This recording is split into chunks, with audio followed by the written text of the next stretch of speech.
Bismillahirrahmanirrahim. Assalamu alaikum. Sayyid FAROOQ HASAN is back with a new episode of Sky is the Limit. They say life is all about taking risks. I have a lot of friends who are in the service industry. They work from 9 to 5, 9 to 6, 9 to 9, earn a salary, support themselves and their families. And I have a lot of friends who are into business, who are entrepreneurs.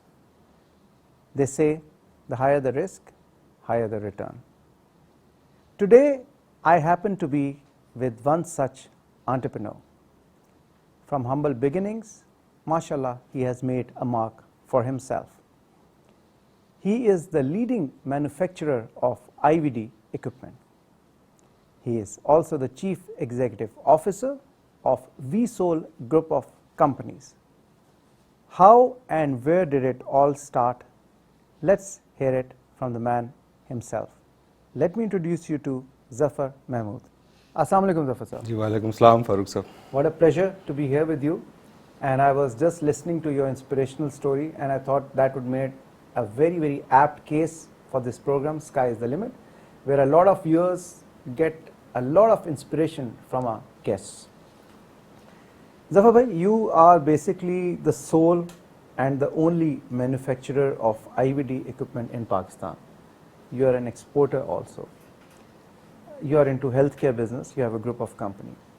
And I was quite amazed to see that you are not an MBBS doctor. Quite a contrast.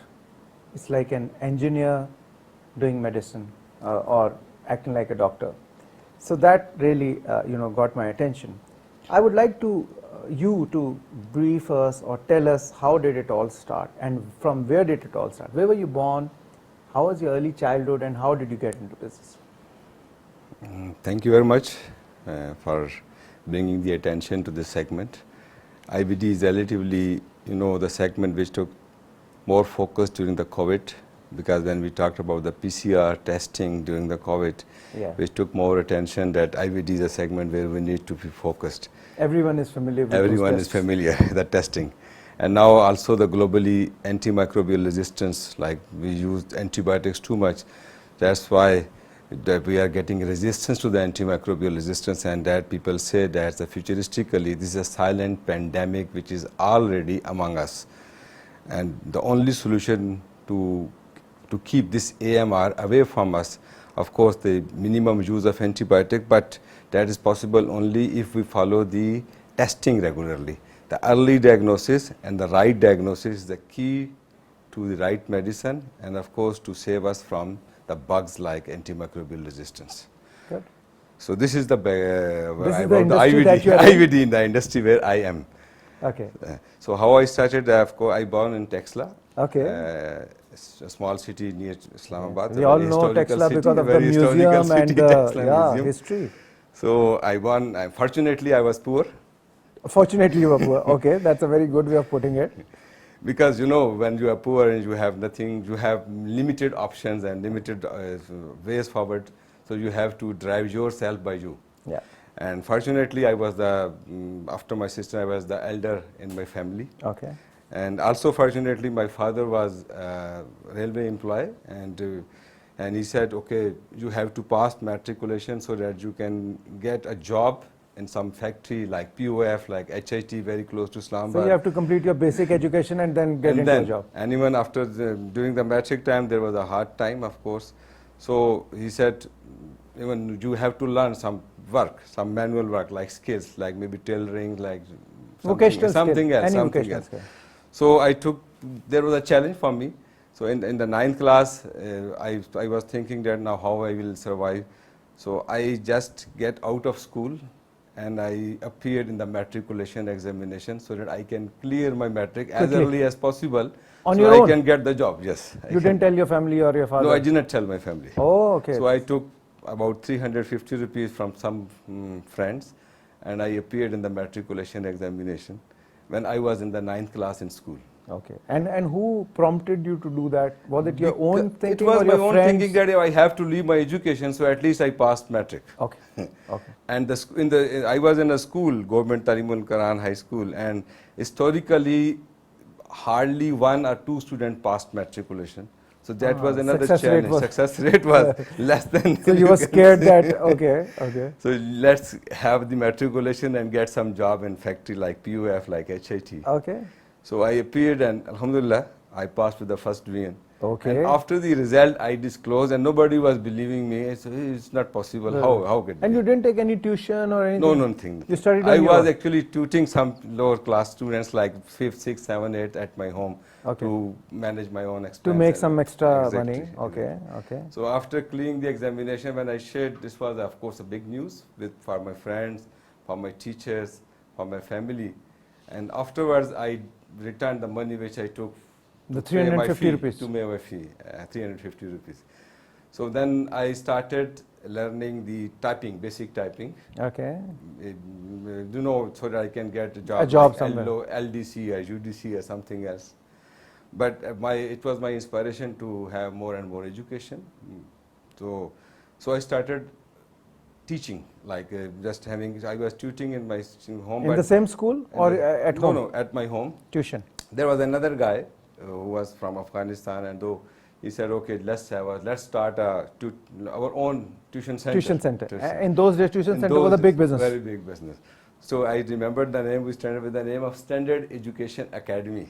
Ah. And that was the first in Texla. Okay. So we took a small building and we start selling the name Standard Education Academy, and we start teaching 8th class, 7th class, 9th All class. subjects? All subjects. I was teaching physics, chemistry, and he started math. So that means you were very good in your studies. At that time, yeah, I was good. That was the thing. That So we'll come back to that. Okay, okay. So we get very good success, like 30, 40, 50 students within few days, and it starts running. So I decided, why not? I took the admission in school, in college. So I took admission. I was very good in math. So I applied for FSC pre-engineering. Okay. In Waugh College, FG College, Waugh-Kent. But unfortunately, my number was first division, but I did not qualify for the engineering. So the merit list, you couldn't make it to the merit list. I got in medical. Okay. I met the principal, Dr. SLV. He said, we cannot move you into the engineering, but maybe after some time, you can apply, and if there will be any seat, you can move to the engineering. Okay. So I started in medical, but I do not take any interest in biology, because that was not my favorite subject. My favorite subject was math. So you're talking about your intermediate, FSC Intermediate, basically. FSC. Okay. So anyhow, after some time, he said, no, there is no seat, you have to pass FSC pre-medical. Okay. So biology was not a subject for me. Not close to your heart. Not close to my heart. But at that time, I started, of course, learning myself biology from some friend, something else. But anyhow, I passed FSC with good first division. And it was my ambition. Now I will be in the medical field as a doctor. You got your marks on merit and you're going into a medical college. So I started, because that was hardworking, of course, without any tuition, without any help. But I was teaching the students in matriculation, like biology, physics, chemistry. So that was helping me to understand the subjects. So you didn't leave physics at all, even after getting pre-medical? That was close to your heart. That was close to me. Even in second year, I was teaching the first year students. Okay. So that was, I think, a very good thing. So I passed FSC in a very good exam, in very good marks. And your SCA was still running, the standard yeah, that was in the evening. That was in the evening. Standard Education Academy was the main source that keep me away from the applying for the other jobs, so that I can keep my house running and my expense, everything can be managed from that education, from that component. So I think after passing the FSC, I applied for pre-engineering for the medical MBBS. I belong to AJK, Azad Kashmir. Okay. So I applied on the quota of AJK. Right. And they nominated me Chandka Medical College, Sindh, okay. On the merit. So then again, on those, that was 90, 88, 90. So at that time, my family again said, no, it's not possible to move you there. And of course, not possible to manage the expense of education, especially for the MBBS. So it was another disappointment for me that I could not go. My friends who were with me at the top level, because I was always top in the class. So they moved to medical college, and I felt very depressed. I could not go. Anyhow, one of my teachers, Rahul Chamal, in chemistry, said, you are very good in chemistry. You took BSc Chemistry, Botany, Zoology. I took BSc Chemistry, Zoology, but kept studying at the same time, kept teaching. at Standard Education Academy, and on those days we were teaching chemistry, biology, and my friend, he was teaching math and physics, because I was very good in chemistry. So in BSc Chemistry, Botany, Zoology, at the same time I applied for a job in One Noble Chemicals, and I got the job as a supervisor. So I was working in the night, in the day I was in school and college. And in the evening, tuitions. Tuition. Wow. So it was very good. Three different roles. 3 different roles. So in the BSc, I think it was also success rate was very low. No, you know, chemistry, botany, zoology is very hard to manage.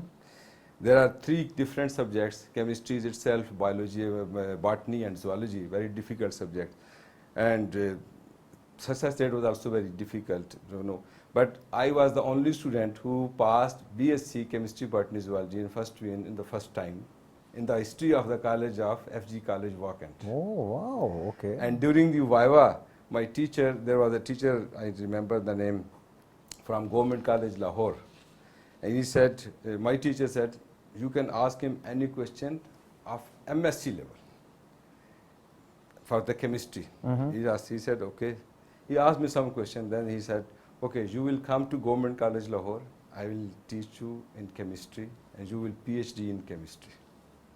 This is my vision for you. Wow, okay. I said, okay. After passing the BSc, again, the same hurdles come. I cannot go to Government College, Lahore. I was on merit. You can't leave your station. Because of the Standard Education Family, Academy, and then of course, night shift in the job.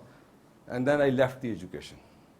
I started, now you started focusing on your career. On my job, and just job as a supervisor. And they promoted me as a charge man in the job in the One Noble Chemicals. One Noble Chemicals, okay. There was our officer, AW, assistant work manager. We were discussing his thoughts. You are very intelligent and you should do CSS. And I will teach you English. It's also very interesting. I applied for Master of English Literature in Government College, Rawalpindi, Askarmal College. Okay. And my English marks during the BSc was very good. So I got the admission on the merit in the first list. After I was, in the evening, I was studying, as I was teaching as a tuition. In the night, I was working in the One Noble Chemicals. In the morning time, I was going to the Government College. Askarmal, daily from Texla. And in the evening, going teaching, and then going to the One Noble Chemicals in Wakand for job. And from Texla to Pindi would be a 45 minutes drive. 1 hour by the private bus. Private from Pirodai to Government College, Askarmal by foot. It's almost so 2 kilometers. So you had a very close encounter with life throughout your struggle days.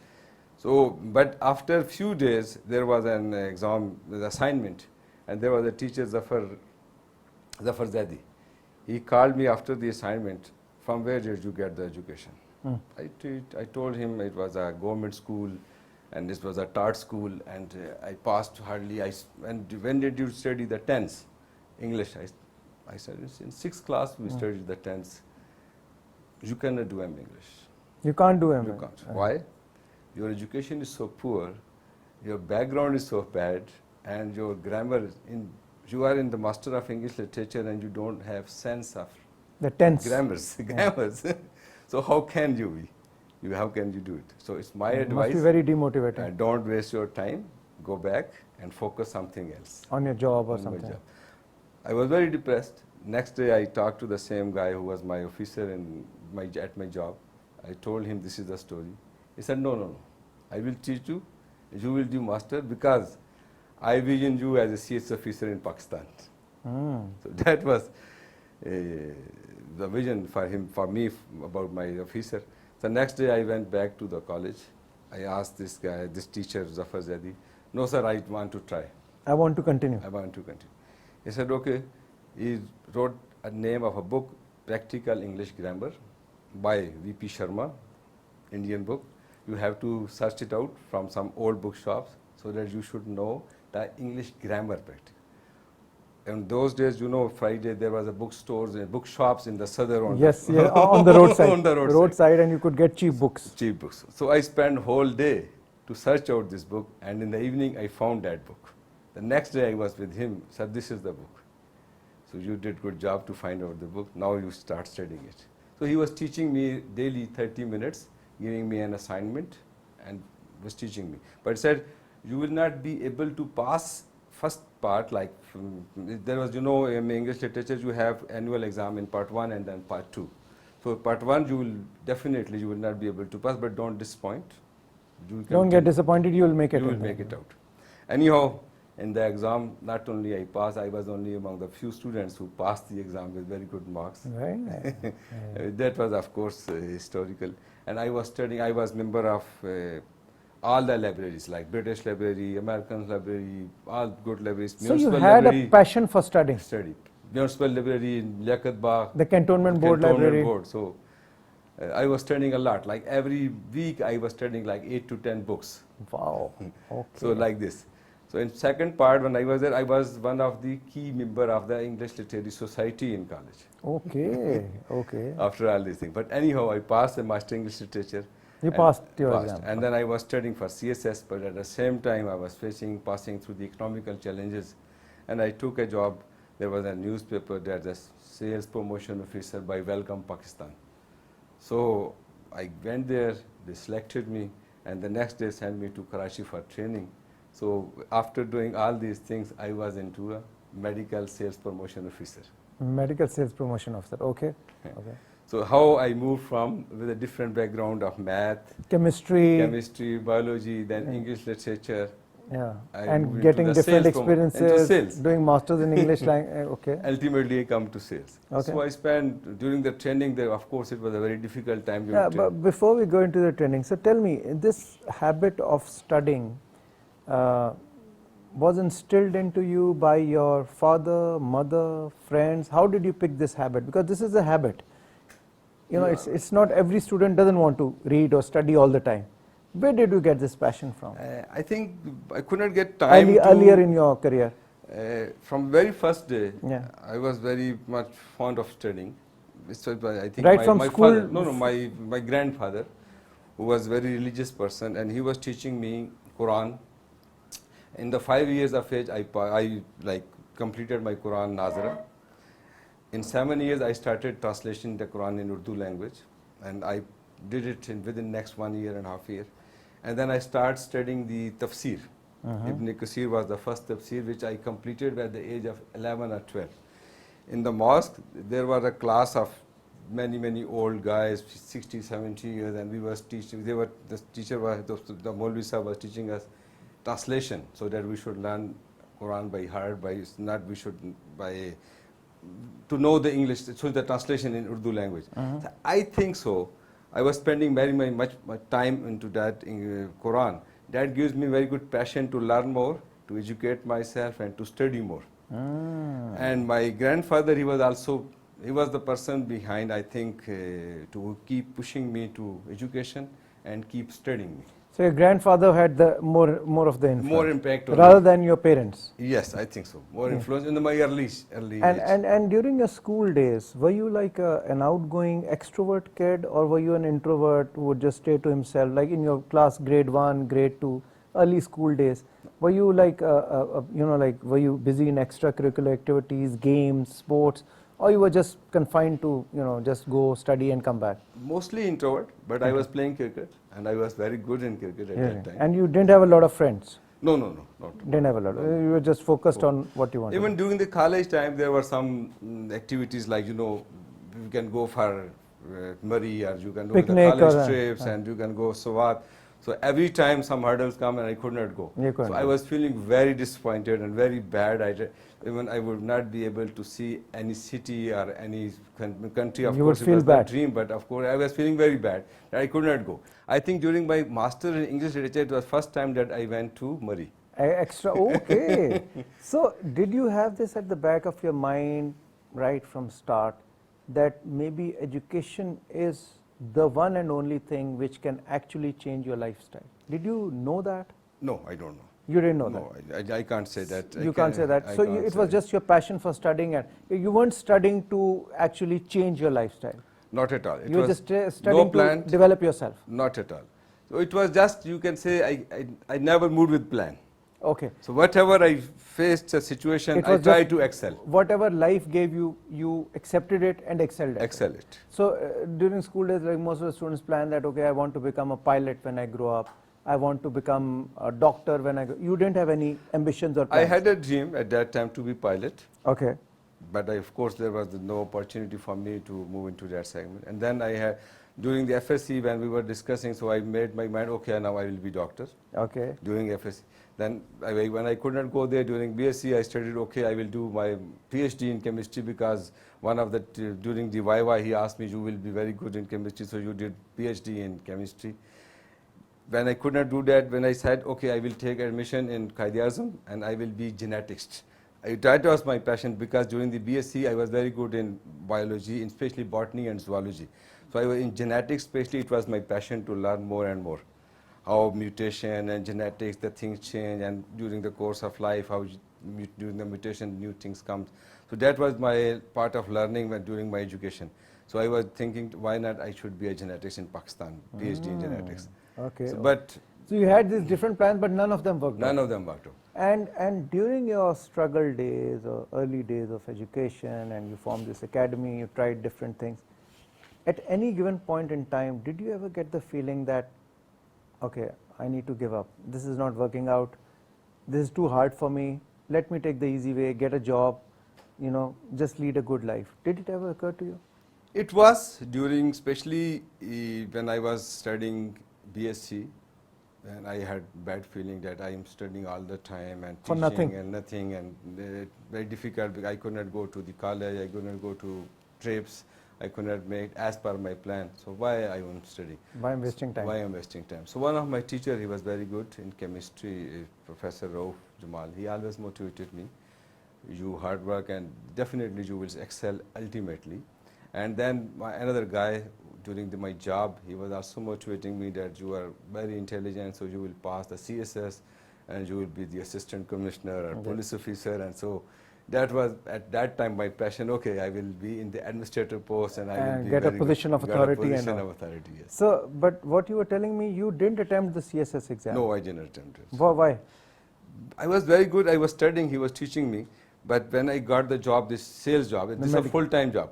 Then I also had to leave my tuition as well. Because this is, you know, full-time, since from morning till evening. You have to involve to visit the doctor, the chemist. It was a good company, Welcome Pakistan. Yeah, but you could not get enough time to study for your CSS, which is a tough exam, or continue with your other activities like the tuition and everything like that. Because I found in this job the compensation, economical compensation, the package on the market. That you required, which you were getting from other sources. To keep teaching my, of course, keep studying my younger brother and sisters, because that was also my task. And I was supporting my family. My father was retired from the government at that time. So I was supporting fully my family. Even my elder sister and younger sisters and brothers, so I was responsible for everyone. So we're going to step into your professional career, and then from there how you transformed into an entrepreneur, and a very successful entrepreneur who's become an exporter, who set up industries in different parts of the world.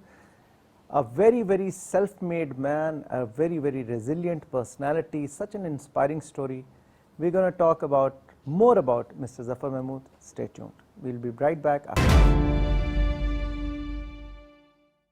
Welcome back to Sky's the Limit. This is Syed FAROOQ Hassan in conversation with Mr. Zafar Mahmood.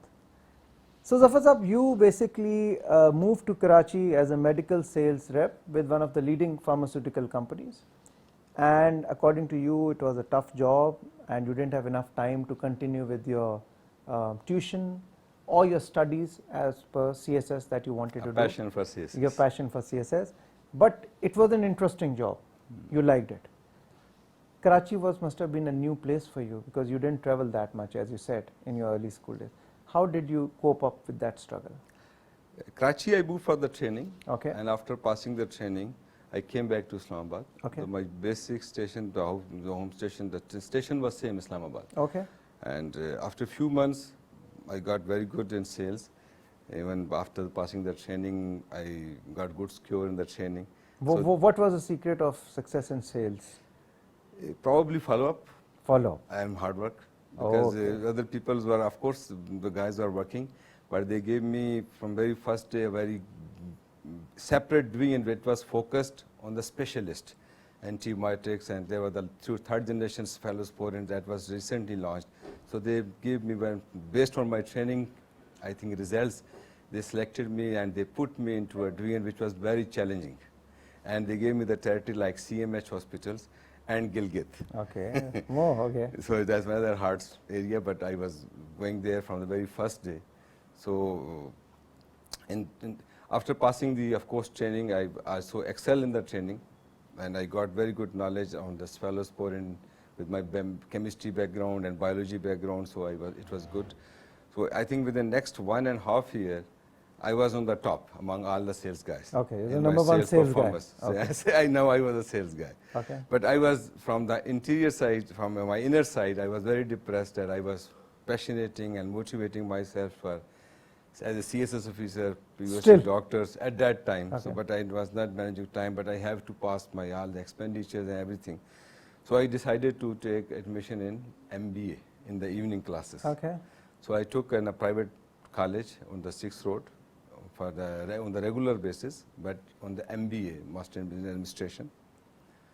And at that time, I was also visiting like Pintadan Khan, Khewra, Fatehjang, all the rural areas. All the rural areas, Gilgit, Skardu. So you got to know Pakistan at the back of your hand. At the back of my hand. So at the same time, but in the evening, I was also taking the classes for the MBA. Sales is the best job to know about people, yes. behavior, and places. I always tell that to all youngsters, that if you want to start your career, sales is very good, excellent, if you want to know about people and if you want to know about places. Exactly, you are right, absolutely right. Okay. But I was working hard, and I was performing in the sales in a very nice way. Okay. So I was earning good bonuses, incentives, regular so life basis. was good. Life was good. Okay. And then I started, I think I will establish myself now as a new career in the sales management. My aspiration was to become area business manager, zonal manager, country manager. So I will excel in that segment. So that's why I took admission into MBA with a major in marketing. So and anyhow, it was very easy for me. MBA. Where did you take admission? It was in the 6th Road. There's a college, Solar Harbour, AJK University. Evening classes? In the evening classes. Because in the morning you were doing a job. Of course, I was doing job, and then of course I left the other job in the war. I also stopped teaching because I was full attention to my career at that time. In the evening classes in the MBA, but it was regular for the 2 years regular program, and I appeared on the 6 monthly semester basis. So I completed within 2 years with good marks, with good grade, everything. So post MBA, I was still in the sales in Welcome, but I had an aspiration to move to this senior post. But there were some politics inside the company and the promotion. So I got some bad taste with my senior management, and I resigned. Just without a job? Without a job. Just one day you decided that you just want to quit? You didn't think about the consequences? At that time, no. At that time, okay. But very next day I realized that you've done something wrong. Because there was no actually people, there was no person in my life, like now no friend with whom I could have consulted. Within my family, there was no person with whom I have consulted. My father was, of course, had no clue about this job, even about my career, about what I'm doing. So I did not consider anybody, I did not inform anybody. So from the next 4 or 5 days, I was staying at home. So my mother asked, why you are not going? I said, okay, I'm just on vacation for a few days. I'm not feeling well or something. So that was the thing. So I saw in the newspaper, there was an ad, National Sales Manager for Diagnostic Kits in the healthcare sector by Raja Group of Industries. Next day, I was there on the Murray Road. For the interview? For the interview, a Vespa showroom. There was a guy, Raja Habibur Rahman, and he said, okay. He took my interview. He said, okay, this is very challenging. This is the first job we are hiring as a national sales. We will build the team in due course of time. But if you want to try, you can try. And he offered me a job which was 30% of the salary which I was getting in Welcome. 1/3 of what you were getting? What I was getting. Okay. I accepted immediately. Because you wanted to work? Wanted to work. And you had that thing in your mind that even if I quit my job, I will make it again. Because I That know that was known to me. That was not you're that was not a challenge. hardworking. That was not challenge. Yes. You've been through the struggle. At that time, I jumped because of the position. When he said you will be the national sales manager, you will work countrywide. So I said, okay, from SPO now I will be Yeah, this this is national something I sales didn't get manager. in the other company, so I want to become. I will pass all the steps from SPO to the national sales manager. So next day I was national sales manager, but when I realized there is no person below me, I'm and the there's only. no person above I'm the me. SPO and also the head of sales. Head of the sales. And even head of the logistics, head of the payments, he showed me there are a few kids lying at his home actually. And he went to somewhere in France, and he took, I think he met somebody, and they told me, okay, if you invest into this segment, this is a growing segment, diagnostic, and if you buy these kits in some exhibition, you will be establishing a new career. So he was actually in automobile, so he was also trying to establish a new career. Get into this healthcare sector. Healthcare sector. So he had already imported those kits which were not required actually in Pakistan. Okay. It was some chlamydia which that test was not even common. Without doing any homework, he Without. So and he wanted to get rid of those kits, and so that's why he hired the guy in shortcut. But after 2-3 months, I started visiting laboratories and some other big labs in Islamabad region. After 2-3 months, I felt it's very difficult to sell these kits because the kits, there is a demand, but the kits which he has imported, there's no demand. There is no demand. And after 3 months, he said, no, Zafar, I have to let you go because you're not successful. You're just bringing the expenditure. There is no sale. Okay. So after 3 days, I said, oh, there is a sale. He said, why? I actually made a fake story. I told him, though, I had made this sale, but now I will pay you just to show him there is a sale. Okay. I lied, but and you bought the kit yourself? I bought the kit myself. I put those kits at my own. And I put my 2 months salary to him. Okay. You forego. You forgave. Just to extend my, of course, the career and get another opportunity to, because I was also, this was a new field and he was not into the field. So I lied because to understand the market, and I found some good friends in the laboratories who asked me, why you have imported this kit? Instead of this kit, you should have imported these other kits. The other kit, which is the market. So in those few months, I learned a lot. And ultimately, we sold out those kits somehow in some institutes. And then he said, Zafar, this is a very tough job. And I'm not interested, it's a very small market. So I am closing down this division, so you don't have a job from tomorrow. Yeah. So that was another job. Another shock. So during the MBA, I had a friend, Ayub. I talked to him, and he said, okay, I had some money, 300,000. In Islamabad INT Center, I lived there. I went to see his home, and there was a pass-through. There was a passage, like a small shop, like a passage below the stairs. So he said, we can use this place. We put a small table there. Only hardly 2 people can sit there. It was 6 by 8 square feet. So I said, okay, we will manage. It was in my mind that we will do something. Because during my last 3-4 months, 6 months, I had some friends who told me, if you bring hepatitis C kit, there's a big problem in Pakistan. We are facing shortages, and if you can manage, we can do. So one of our friends, I asked him if you can give me 100,000 rupees, 1 million Pakistani rupees. He said, I can give you for 1 year with certain, if you can share with me some profit, something. I said, okay, I will. But he trusted me. He gave me 100,000 rupees. 100,000 rupees? 1 lakh? 1 lakh, and then he made it up to 1 million. So ultimately we got 1 million rupees. And also 300,000 rupees was managed by Ayub. And I was, from my saving, I also spent around 300,000 rupees. So it was close to 1.6 million rupees. That was the total paid in capital we started. And I started import from China some hepatitis C kits for the rapid diagnosis for hepatitis C.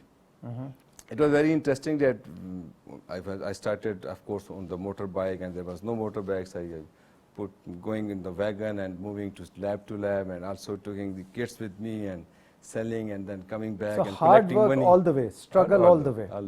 And there was no salesperson, so everything was ourselves. And you was the guy who was actually account guy. He was on the finance side. So he had nothing to do anything with sales, or import, or commercial. So he had just to sit in the office to prepare the bill or whatsoever.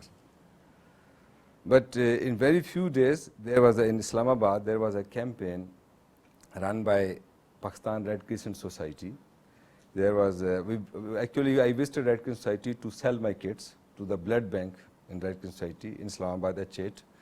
And the Secretary General, Brigadier Burki, he met me there. He said me, we are running a campaign for the blood donation drive. So if you can help us, those guys. I said, why not? You have a company? Yes, I have a company. Global Marketing Services, the name, and we can work. If you can bring the kits, yes, we can bring the kits. So he said, okay, you become the part of this donation drive campaign. And they asked me, okay, you are the part of our donation drive for the testing. So we worked day and night to make the campaign successful. And historically, that in one single day, at that time, it was the highest number of donations ever achieved in Pakistan. Oh, really? In a single day. Next day, we tested all the blood. They were all young generation. We worked also during the daytime to motivate the people. Believe me, 14% Hep C was positive. 1-4. Oh. Among all the young guys, college students and university students. Brigadier Burki called me in his office. He shouted on me. Your kits are not working good. No, you bring the bad kits. It's a total bad image to us. 14% positive. Not possible. Not possible. And it is a bad reputation. I will sue you. You have just left my office. You just say go. So it was, of course, extremely bad. Another setback. Another setback. So we were very, very, of course, disappointed and very much, of course, into tension, which was a tense situation. I am sending this sample to KRL, and within 3-4 days, they will come after confirmation on ELISA. Then we will see you. And don't show me your face before 4 or 5 days. Anyhow, after 4 or 5 days, I went there, and he said, okay, he bring tea. He actually asked, okay, bring tea for him. Yeah. I thought you were a bit relaxed. Something is right. He said, Burki sir, your results are 100% matched. It's a shocking news for us that 14%, 16% positivity among our young generation. What should we do? What do you think? It was not in my mind. It was not, what should I answer? I was not a medical professional. So I said, sir, why not we run this campaign to a bigger level and see how much positivity is there. Maybe the sample group was not right. Maybe you had a lot of patients in that. Exactly. So he said, okay, bring a plan. For the next 2-3 days, I wrote some reports, some studies, something, and after 4 or 5 days, I presented him a case study that we should start in from Islamabad. And I also studied during my study that in PIMS, there was no hepatitis C testing at that time, 2007-8. In polyclinics, they were doing testing for hepatitis B and HIV, and there was no testing for hepatitis C. When I visited polyclinic, they said we cannot test because it's very expensive test. It cost 1,000 rupees. And private, they were sending the samples to the private labs, and they were getting for 1,000 rupees per sample. And patient have to pay from the pocket. I offered them, okay, if we do 100 rupees, will you be able to manage it? He said, no. How can? We have to collect the money from the patient. For 100 rupees, very attractive. He pitched to his, I think, medical superiors. Yeah. He said, okay, if these guys can offer us 100 rupees, 20 rupees is the expense, we will pay them 80 rupees. 80, subsidy. So 20 rupees will be our syringe and other expense and technician expense whatsoever. We can start, at least we can try Hep C testing at polyclinic. But how did you make that offer of from 1,000 rupees to 100 rupees? We were importing, and it was costing us around 50 rupees. Ah, okay. So in the market, this was around 1,000 rupees, 500 rupees, and from the very beginning, I was in a different mood and different way. I said, okay, get it done. He said, okay. We started, and we were doing the testing on the daily basis, 150, 60 patients. In the evening, we were collecting the money. Same time we started at PIMS. We participated in the tender, and we won the tender because of the price. So we started hepatitis C testing practically in Islamabad by ourselves in 2007-8. At the same time, we were working very closely with Brigadier Burki at PRCS, and he invited Dr. Zubaida Jalal, and he said, we are going to run anti-hepatitis campaign in Pakistan. And it is still on the news, on the media, on the history, there was a campaign launched by Red Crescent Society, Pakistan, supported by Global Marketing Services. And I was on the stage to present the data about the study which we have done during 1 year, and what are the consequences and what is the prevalence rate, and how should we move forward. Must be a proud moment. That was a proud moment. I was sitting with Zubeda Jalal and Barki and other people on the stage. And he said, no, we will run it bigger, we will make it bigger. So they started the campaign, and they also started, okay, we will also start the vaccination program in Pakistan. So there's a program, SAPI, Social Action Program Initiative, was launched in Pakistan, and they started anti-hepatitis campaign for the testing and for the vaccination. All over Pakistan? All over Pakistan. Oh, not just so we were the partner for the testing, and for the vaccination they started with another pharmaceutical company, first AMSN and then GSK, to have the hepatitis B vaccination for the people at a subsidized price. Very nice. So we were doing hepatitis B and hepatitis C testing for 100 rupees at that very, very subsidized rate. So this was, I think, one big step into the industry and into the mainstream of the industry. Okay, very nice. So that was 2007, 8 or 9. Okay. So how we move into the hepatitis into the Pakistan to create an awareness and to introduce the testing at the massive level, at the grave level, like in PAMS, Polyclinic, and then we moved to the KPK and the other cities. So it was a countrywide, nationwide, a full campaign. Fair enough. And then from GMS, how did you move on to forming other companies, and for what purpose? Yes, at that time there was PCR was another challenge there, because hepatitis C was to be tested by the PCR, molecular testing. So in 2000, when we started this campaign, they also said we should introduce the PCR in Pakistan. So we are the company who introduced the first real-time PCR machine into Pakistan. Okay. That was from a company, US-based, Cefit, a very big company. I got the contact from a US guy. He introduced me this company, and I called the guy. I went to France, Toulouse. We signed the contract. We introduced the company here in Pakistan. And it was another big story and success story. We bring PCR, and then we introduced across the country. We had more people in Multan, Lahore, Sawat, everywhere. We introduced PCR, expanded. During my dad traveling, I went into the UAE. So in 2010, I started a company in UAE with the name of VSOL, with a vision that we should move out of Pakistan. We should have some options outside Pakistan. That was a free zone company in Sharjah, airport free zone. There were some challenges on the logistics, on the payment processes and everything. So we managed a company at VSOL, as a VSOL in the free zone, Sharjah. So till now it was just a trading company, not a manufacturing company? No, it's just a trading company in 2010. Yeah. And I think that 10 income, then we moved into Shaukat Khanam as we were working for hepatitis. Then we introduced immunohistochemistry for the cancer testing. We brought at that time fully automation solution into Pakistan. There was another company like us. So I started visiting different exhibitions, different expos. So we pitched many big brands. So I think out of all those top 10 companies, we had representation of 6 big brands in Pakistan on the GMS platform. And then in the cardiology segment, we introduced EP program, as I said, to electric cardiac physiology. That was not available in Pakistan. So we introduced in 2017 and 18. So there were a lot of firsts that you did. Yes, in EP we launched first. In histopathology, we introduced automation in Pakistan, immunohistochemistry first.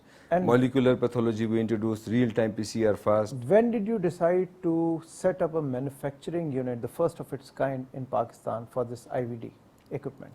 I think that time came during the COVID time. Okay. During the COVID time, of course, when COVID started, and I was in Dubai actually, there was an exhibition. I came back when there was a difficult time.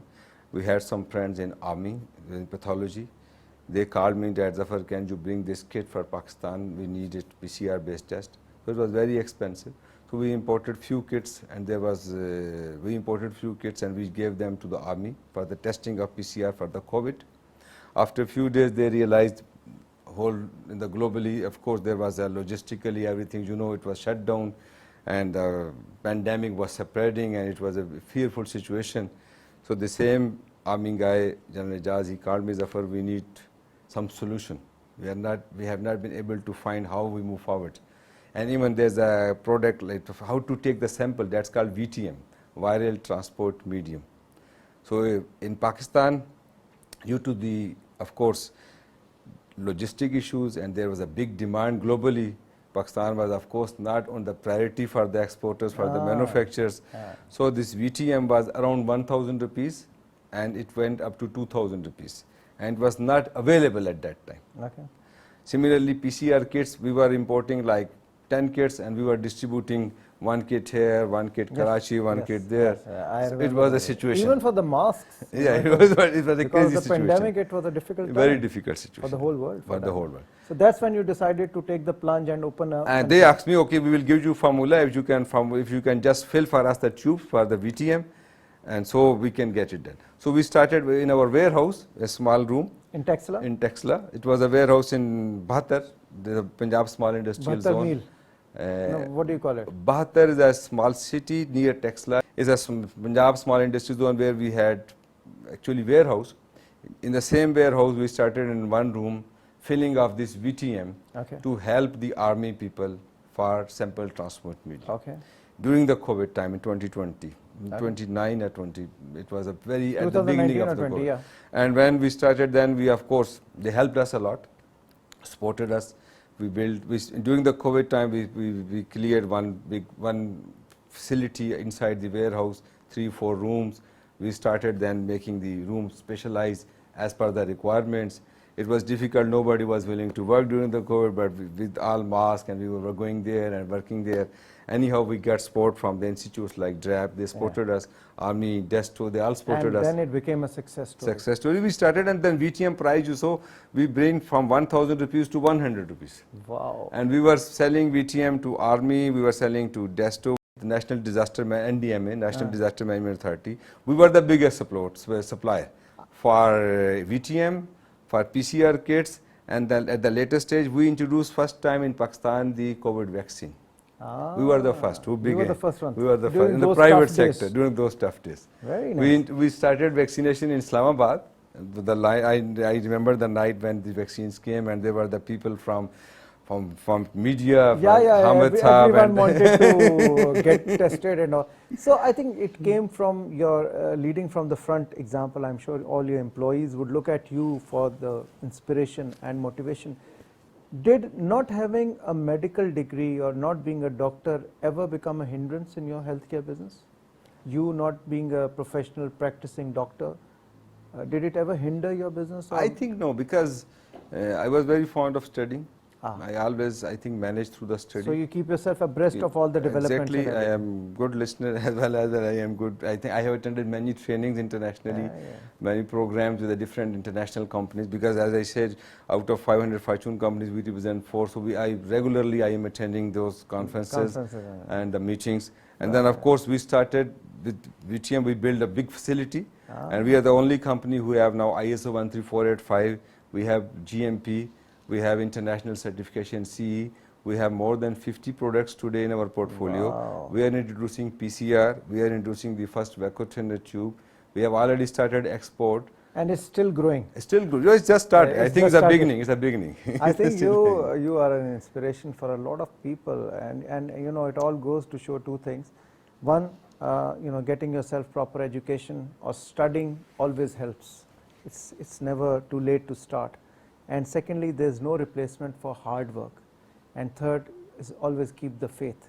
No matter what your economic conditions are or whatever prevalent conditions you're living in, always keep the faith and God will always help you.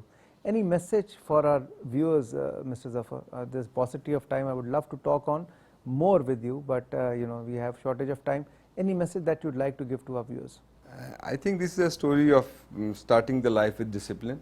I always say my children as well as my all team members, if you follow discipline, have a good faith in Allah, of course, Allah Tabarak Ta'ala, and keep, of course, keeps looking, the caring of the people who are around you. Yeah. And don't take the money as your objective. Money is always a byproduct. Profit is always a byproduct. It all we follows. are here in this world to win, not to die. That's but right. to win, of course, and create a good success. And to win hearts. To win hearts. Yeah, to serve humanity. If you serve humanity, definitely, as Zafar Sahab very rightly said, money and everything else is a byproduct. Thank you very much, Zafar sir. It was a pleasure talking to you, and I hope we create more Zafar Mahmoods like yourself. Your story is very inspiring. I will inshallah see you in another episode of Sky is the Limit with a new guest and a new inspiring story. Till then, Allah Hafiz.